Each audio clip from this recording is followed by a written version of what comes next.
If you don't understand white supremacy, what it is and how it works, everything else that you understand will confuse you. That's a guarantee. That's not optional. Good evening. Welcome back, world, and welcome to another episode of Politics, Economics, and the Struggle to Survive in America. I'm your host. My name is Jerrald President. And as usual, I start every show and every video off with Mr. Neely Fuller Jr. Because if you don't understand white supremacy, what it is and how it works, everything else will only confuse you. Now, this past week, Amber Geiger, the police officer that broke inside of someone's home, shot them, and then claimed that she thought she was in her own home. And only in America, well, a white person can break in your home, say they was confused, kill you, don't administer aid, which is every law enforcement officer is supposed to render aid, and she concocted an alibi. So this past week, she was given a 10-year sentence. 5 years she'll be on parole.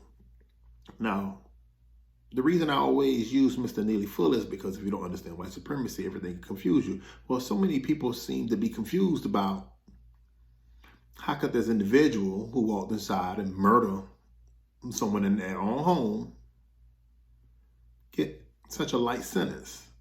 That's why Mr. Fuller always says, if you don't understand it, it will only confuse you. Now, the most astounding and most sad part was watching the family members get on the stage and sample themselves.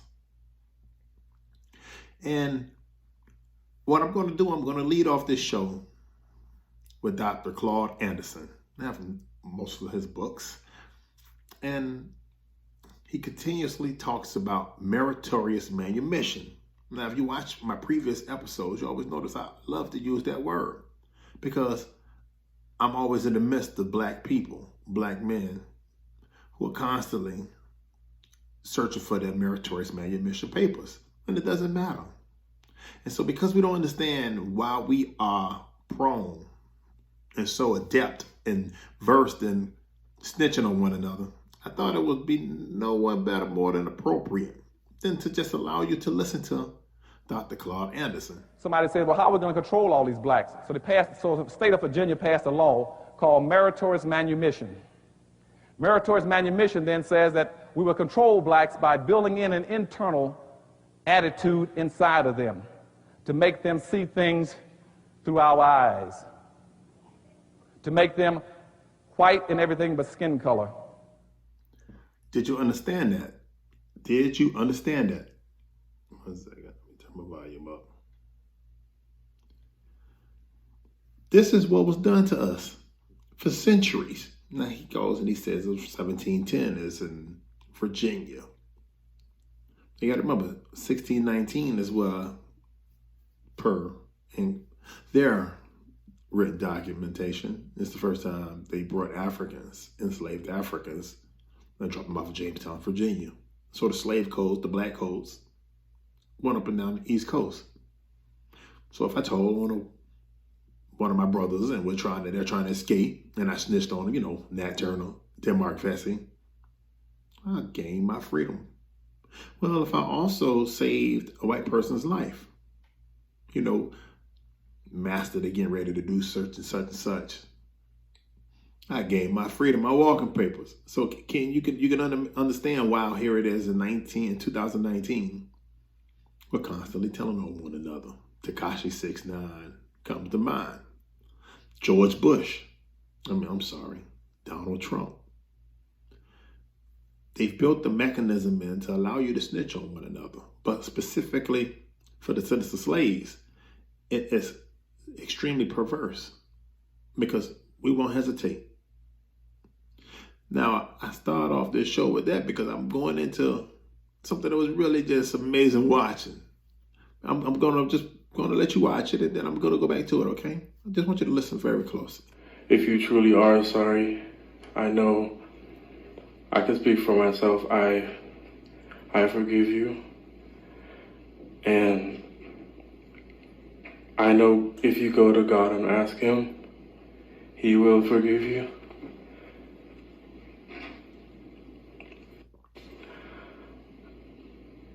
And I don't think anyone could say it. Again, I'm speaking for myself, not even behalf of my family. But I love you just like anyone else. And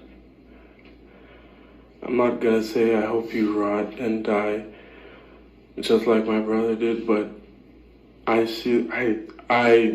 personally want the best for you. And I wasn't gonna ever say this in front of my family or anyone, but I don't even want you to go to jail.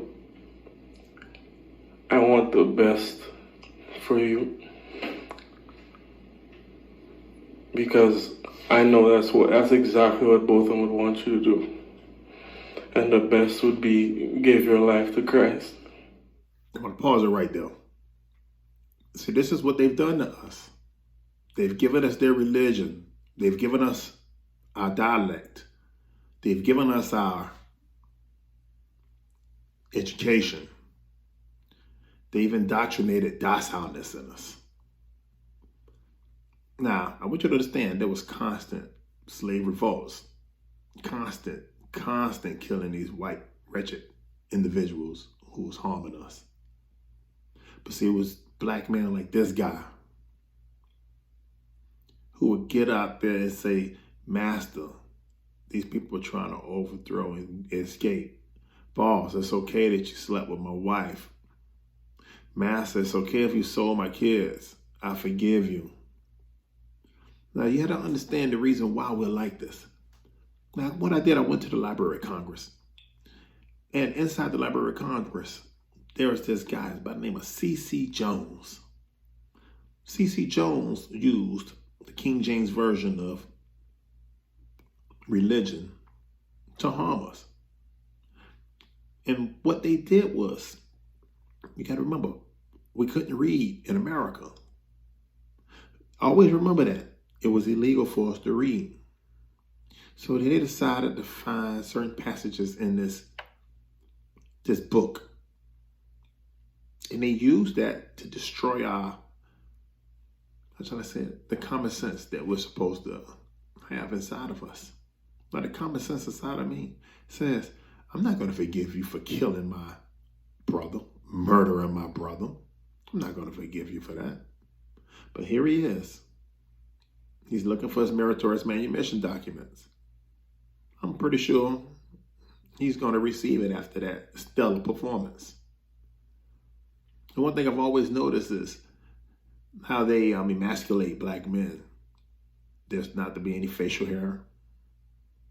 Your entire appearance is not to be menacing, threatening. That's what they want. Now, me, on the other hand, I'm 6'5", 240. I have gold tooth in my mouth. I'm extremely dark-skinned. And I'm well-versed in the so-called Europeans' vernacular speech. So I understand these fake words that they use on us. Now, this individual, I'm pretty sure his brother is upset with him. But per him, he's saying his brother would be happy. Happy. He loves her. He wants to forgive her. And it reminds me of what happened in South Carolina when the young white man, Dylan Roof, young white kid, walked inside and murdered 9 black parishioners at the AME church. Now, the fascinating about that scenario was inside that church is where Denmark Vesey concocted his insurrection to overthrow the white establishment of South Carolina. But as usual, he was snitched out. So this individual that we're looking at on the screen, Mr. Jean's younger brother, is evident who he would have told on.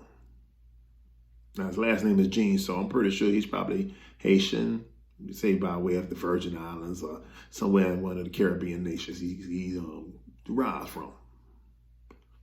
The sad state was he made a spectacle of himself. And what do you think that the ABC networks would do? What do you think they did? They purposely put him on the news coverage on every channel there was. Every newspaper had this young man hugging this white woman. Now, I want you to understand what she did. Her hair was not blonde when it started. It was dark, what they call a brunette. But for some strange reason, come court time, her hair is blonde. And as always, you know, these young black men have an addiction toward these young white women. Now, he forgave her.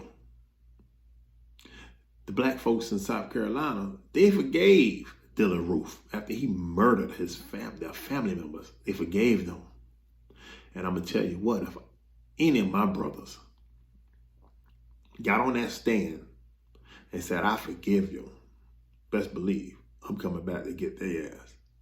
Ain't no forgive me to sell. You think I'm going to forgive the Europeans for what they did to my ancestors? Once again, we are descendants of slaves here in America. And what they've done to us, they can never repent enough for me to forgive them for what they've done to us. See, he is a creation of what C.C. Jones and the Europeans who came over here wanted. A docile black man, Negro, nigger, whatever adjective they want to use, to run this game. Now, I'm going to finish playing the rest of this because it's disgusting what he's done. It's extremely disgusting.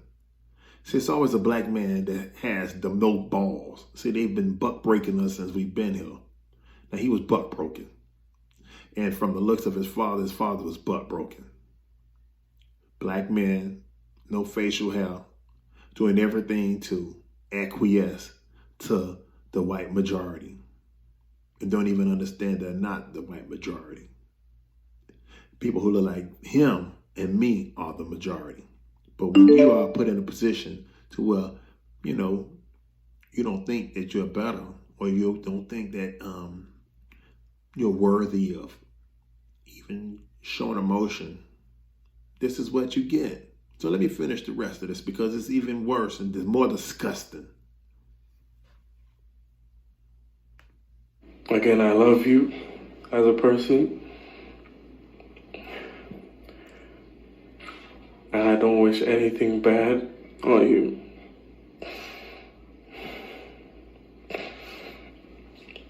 I don't know if this is possible, but can I give her a hug, please?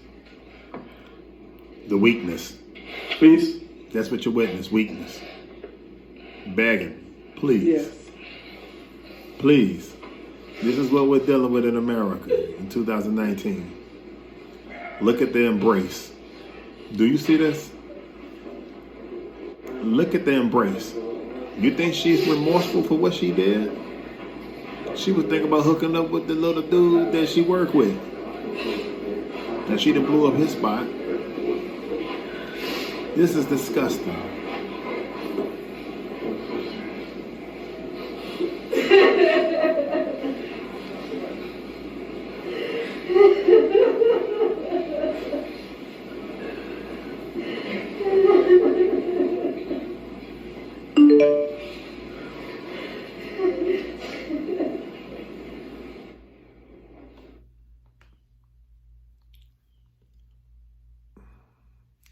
I'm going to say this.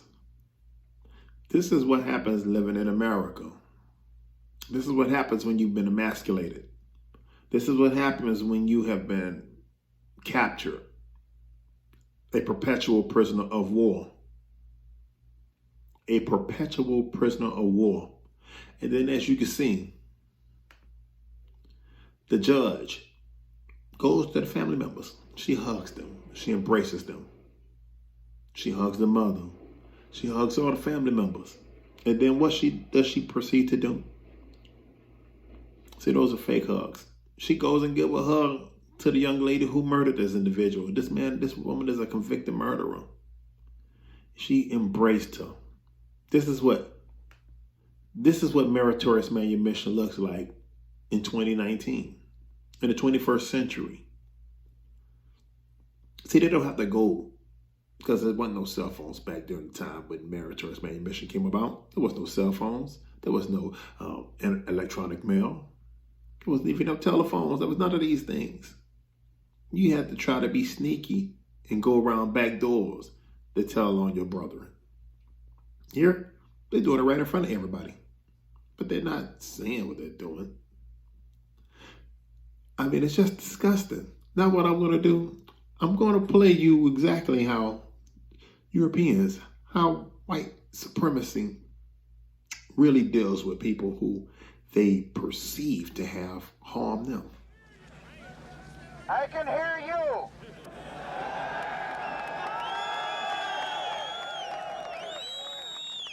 I can hear you. The rest of the world hears you. And the people who knock these buildings down will hear all of us soon.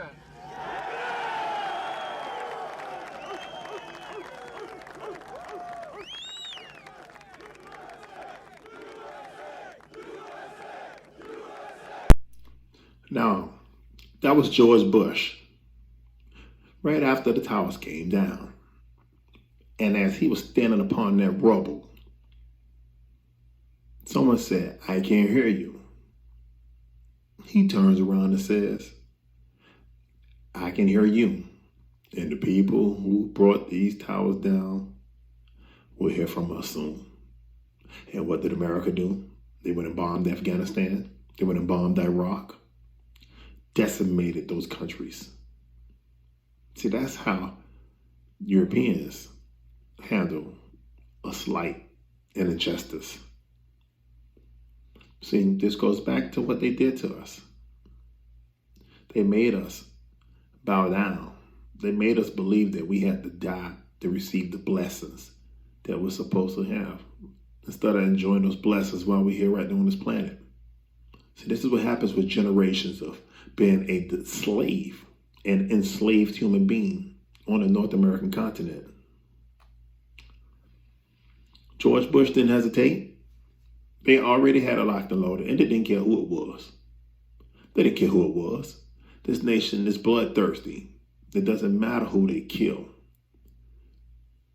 But for some strange reason, we're the only ones that's not supposed to retaliate.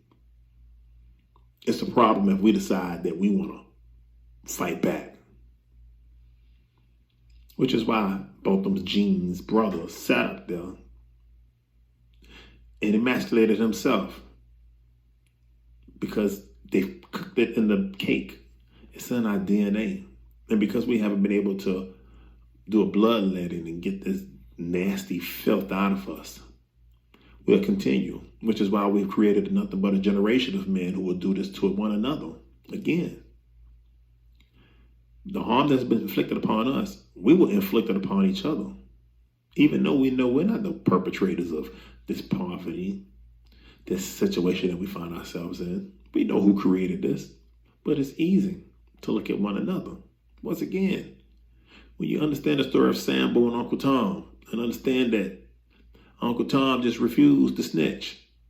He refused to snitch. And Master Simon Legree had Sambo whip him till he died. See, Uncle Tom might have been the whole time, cooning. But when it came down to it, he died for his people. Now Sambo, this young man, Mr. Gene, we have a couple of them, Clarence Thomas, Uncle Ben Carson. They're all around. The Nation of Islam was filled with them when Malcolm X was there. Martin Luther King had to deal with them. Marcus Garvey had to deal with them, because it's a science on handing out these masters in meritorious manumission. It's a real thing. And it's extremely real. Hey, this is politics, economics, the struggle to survive in America. Peace. Somebody said, well, how are we going to control all these blacks? So the state of Virginia passed a law called meritorious manumission. Meritorious manumission then says that we will control blacks by building in an internal attitude inside of them to make them see things through our eyes, to make them white in everything but skin color.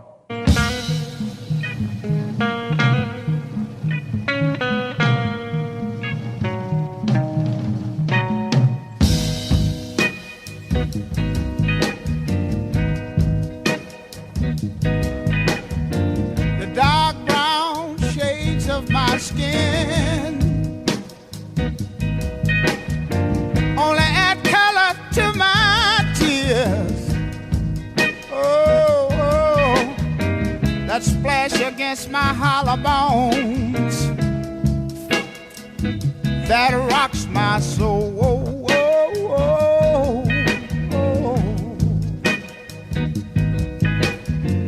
Looking back over my false dreams that I once knew, wondering why my dreams never came true. Is it because I'm black? Somebody tell me, what can I do? Oh Lord, oh, something is holding me back.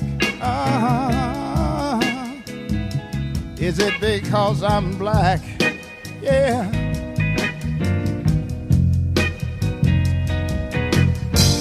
In this world of no pity, I was raised in the ghettos of the city.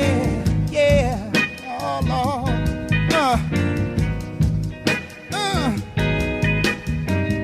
Mama, she worked so hard to earn every penny. Yeah, yeah. Oh Lord,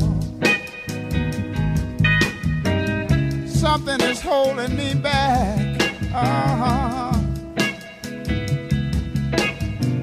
Is it because I'm black?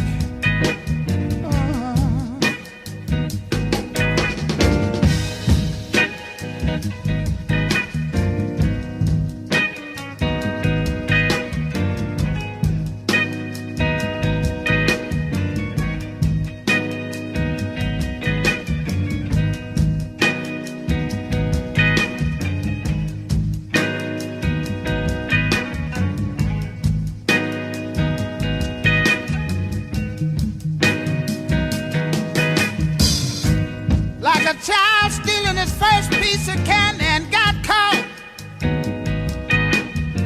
peeping around life's corner somewhere, I got lost.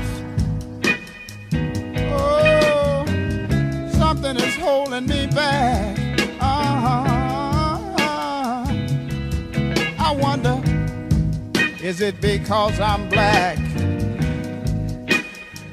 Oh, somebody tell me, what can I do? Will I survive or will I die? Oh, you keep on holding me back. Keep on holding on. Keep on picking on me. Oh, keep on holding me back. Keep on holding on. Keep on holding on. You're holding me back. I wonder why you do me like that. But you keep on holding me back. Keep on putting your foot on me. But I've got to break away somehow and someday. 'Cause I want to be somebody so bad, so bad. I want to be somebody. I want to be somebody so bad. You see, I want diamond rings and things like you do. And I want to drive Cadillac cars. Oh, I want to be somebody so bad. But you keep on putting your foot on me. And I believe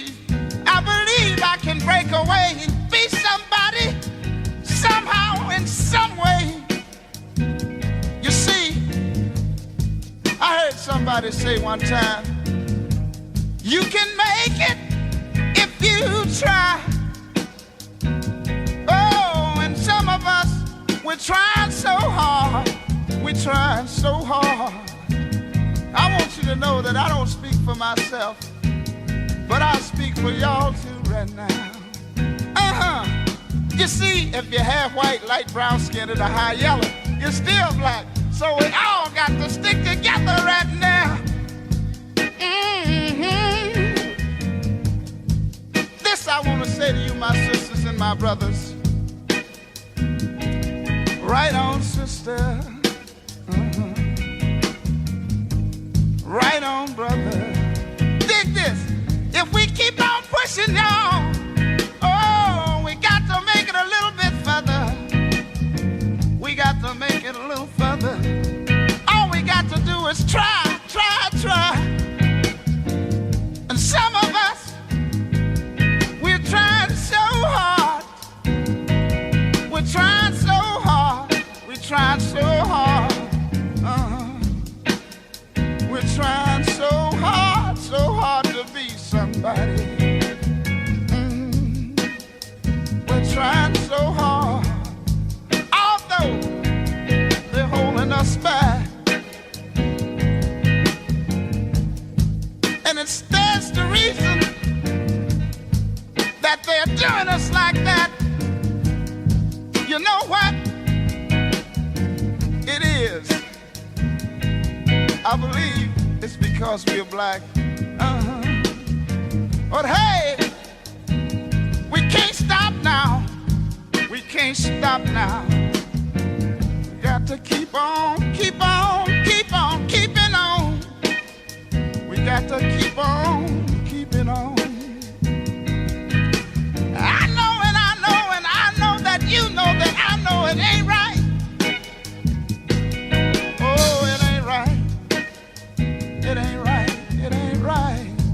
That they hold us back. They're holding us back.